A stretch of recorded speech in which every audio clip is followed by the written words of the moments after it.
जी नमस्कार दोस्तों, good evening to all. आप सभी कैसे हैं? आसान नहीं था कि आप सभी स्वस्थ एवं मस्त होंगे। स्वस्थ एवं मस्त होने के साथ साथ उत्साहित भी होंगे, क्योंकि आज का जो डिस्कशन होने जा रहा है कि आपके नंबर 5 नंबर पक्के। स्टूडेंट्स, आज जो सरल परिपथ से संबंधित न्यूमेरिकल किरचॉफ से वैद्युत परिपथ संबंधी किरचॉफ के जो दोनों नियम पढ़े थे, उनसे रिलेटेड जो न्यूमेरिकल पूछा जाता है, वेरी वेरी मोस्ट इंपॉर्टेंट, जिससे 5 नंबर आपके पक्के होंगे। वो क्वेश्चन क्या है? दिए गए परिपथ में धाराओं I1 I2 I3 की गणना कीजिए। ये दिया गया परिपथ है। इस परिपथ के माध्यम से आपको I1 I2 और I3 के मान की गणना करना है। कैसे इसकी गणना करते हैं? अगर आपको किरचॉफ के नियम तैयार होंगे तो निश्चित ही ये क्वेश्चंस को सॉल्व कर लेंगे, लेकिन बहुत कठिनाई आती है सॉल्व करने में, तो वो आज की कठिनाई आपको आज से दूर हो जाएगी। देखते हैं। ये परिपथ बना हुआ है ABCDEF। ये एक सेल लगा हुआ है जिसमें 1 वोल्ट की बैटरी लगी हुई है, और दूसरा सेल क्या है जिसमें 2 वोल्ट की बैटरी लगी हुई है। 4 ओम का इसमें कार्यत है। इस पर 3 ओम कार्यत है, इस पर 2 ओम कार्यत है। तो ये बड़ा 2 वोल्ट की बैटरी है, तो यहां पर जहां पर ज्यादा वोल्टेज होगा वहां से धारा निकलना शुरू होती है। तो स्टूडेंट, चित्र में देखकर ये पता चल रहा होगा कि जब यहां से धारा निकलती है, ये धारा जब I1 आती है, तो ये I1 यहां पर आने के पश्चात 2 भागों में डिवाइड हो जाती है। कितने भागों में विभाजित हो जा रही है? 2 भागों में। एक धारा इधर जा रही है, एक धारा इधर। कहने का मतलब बिंदु सी पर किसका नियम लग रहा है? सन्धि का नियम लग रहा है। किसका नियम लग रहा है? किरचॉफ का प्रथम नियम। जो कि किरचॉफ का प्रथम नियम क्या होता है? किसी भी संधि पर मिलने वाली समस्त धाराओं का बीजगणितीय योग 0 होता है। तो यहां पर बिंदु सी पर किसका नियम लगेगा? लिखते हैं चित्र में। बिंदु सी पर, बिंदु सी पर किरचॉफ का प्रथम नियम, किरचॉफ का प्रथम नियम लगा। प्रथम नियम। जब किरचॉफ का प्रथम नियम लगा, तो ये बिंदु सी पर किरचॉफ का प्रथम नियम क्या होगा? ये आने वाली धारा बराबर जाने वाली धाराओं का योग होता। तो यहां पर ये आ रही है, तो ये I1 बराबर कितना हो गया? I2 प्लस I3 हो गया। इसको समीकरण 1 बना लेते हैं। फर्स्ट इक्वेशन बना दिया। यहीं पर इसको बनाकर छोड़ देते हैं। ठीक। अब ध्यान देते हैं कि एक तो ये परिपथ है, एक बंद पाथ ये बन रहा है, और दूसरा बंद पाथ ये बन रहा है। इसको प्रथम बंद पाथ कह सकते हैं, इसको द्वितीय बंद पाथ कह सकते हैं। किरचॉफ का जिसमें द्वितीय नियम का यूज होगा, और पूरे ABCD के कारण पूरा एक परिपथ एक तृतीय बंद पाथ बन जाएगा। तो अब लिखते हैं प्रथम बंद पाथ में। प्रथम बंद पाथ क्या लिया गया? प्रथम बंद पाथ। बंद पाथ का नाम क्या है? ABCFA। ABCFA में किरचॉफ का द्वितीय नियम, किरचॉफ के द्वितीय नियम से। द्वितीय नियम क्या होता है? सिग्मा IR बराबर क्या होता है? Sigma E। अब ध्यान दीजिए, सिग्मा IR बराबर सिग्मा E, जो कि बताया गया किसी भी बंद पाथ में बहने वाली धारा उसका संगत प्रतिरोध के गुणनफल का बीजगणितीय योगफल उस परिपथ में लगे विद्युत वाहक बलों के योगफल के बराबर होता है।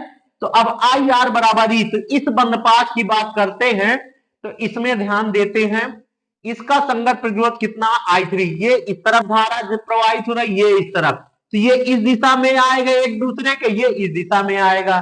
तो कहने का मतलब ये है कि ये इस दिशा में ना जाकर ये तीर का निशान, ये देखिए, ये ऐसे हो रहा है।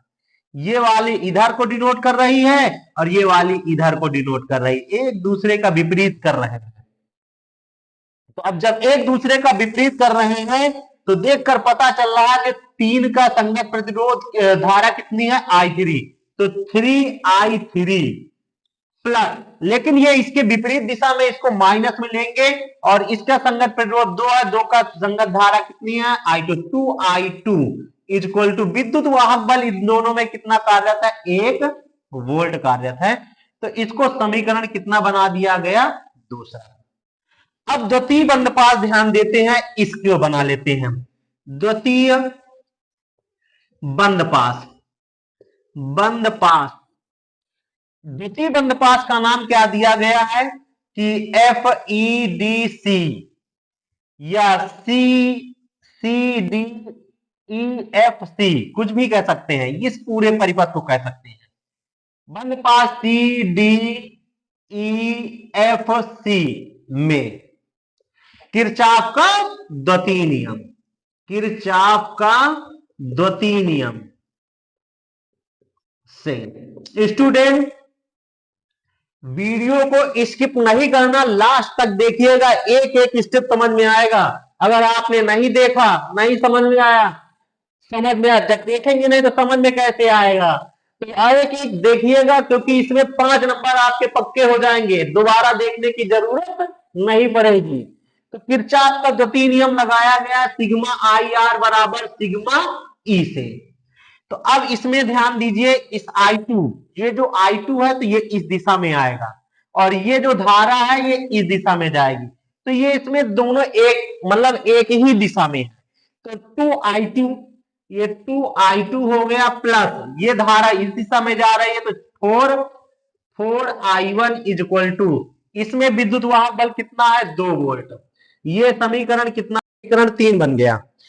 तो समीकरण 3 जब बन गया तो अब क्या करते हैं, ये समीकरण इसके बीच परिपथ बन गया और दूसरे परिपथ में ये बन गया। अब स्टूडेंट तीसरा बंद पास लगाते हैं। बंद पास, बंद पास, कौन सा बंद पास लिया गया, AEDBA में, चाहे ABDE में किसी भी प्रकार से कर सकते हैं। बंद पास AEDBA में, AEDBA, चाहे ये भी कर सकते हैं AFEDCBA में, इस पूरे परिपथ की बात करते हैं। इस बीच का काम समाप्त होता है। जब इस बीच का काम समाप्त होता है तो अब इसमें किरचॉफ का द्वितीय नियम लगाते हैं, के द्वितीय नियम से जब किरचॉफ का द्वितीय नियम लगाते हैं तो सिग्मा IR बराबर सिग्मा E। अब ध्यान देते हैं इसमें, ये तो देखिए धारा इस ओर प्रवाहित हो रही है, ये भी एक ही दिशा में है, ये ऐसे जाएगा, ये ऐसी दिशा में जाएगा। तो इसमें देखिए संगत इसका प्रतिरोध कितना है 3I3, 3I3। अब ये कितना है plus 4I1 is equal to कितना है, विद्युत वाहक बल ये देखो 1 प्लस 2, एक ही दिशा में है। तो अब ये 3I3 plus 4I1 is equal to 2 1 3, ये समीकरण कितना बन गया 4। स्टूडेंट अब 4 समीकरण बन गए।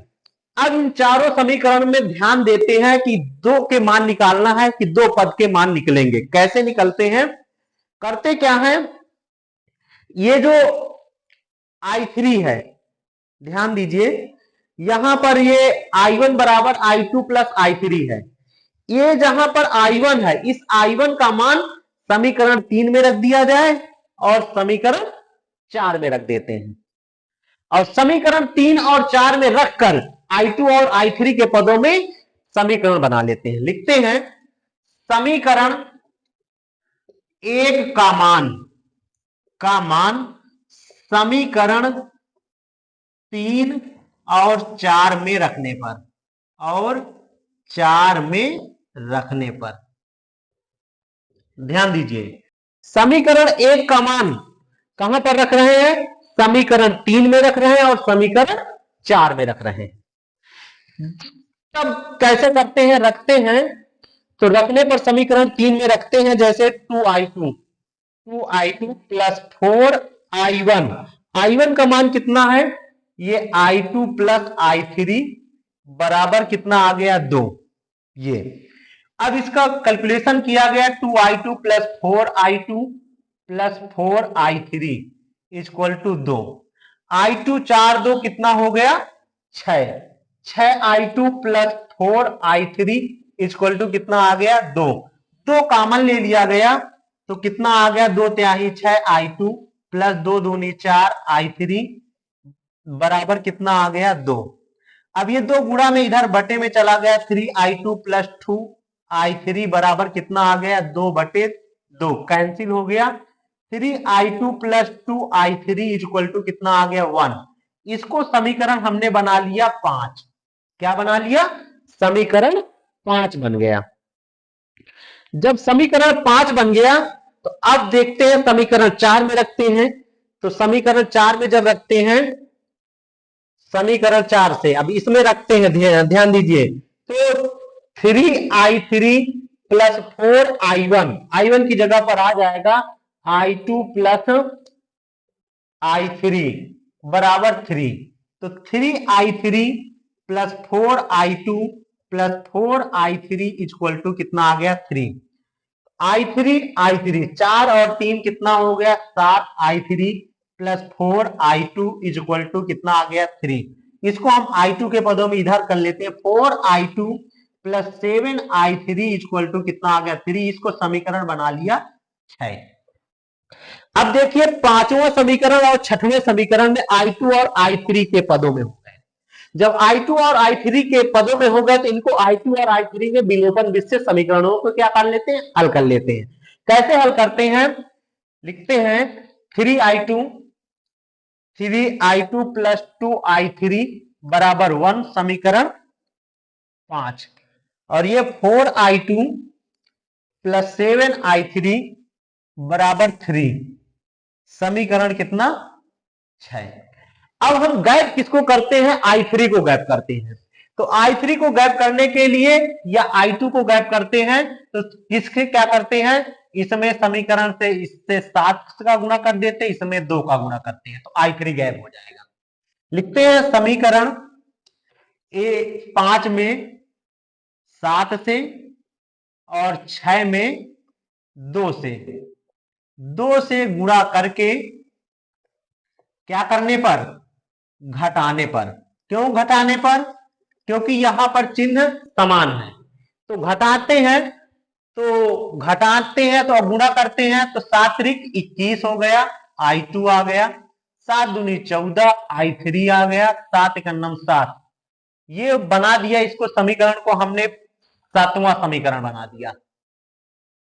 ये आ गया 2 चौको 8 i2 हो गया प्लस 2 सत्ते 14 i3 हो गया, 2 तिहाई 6।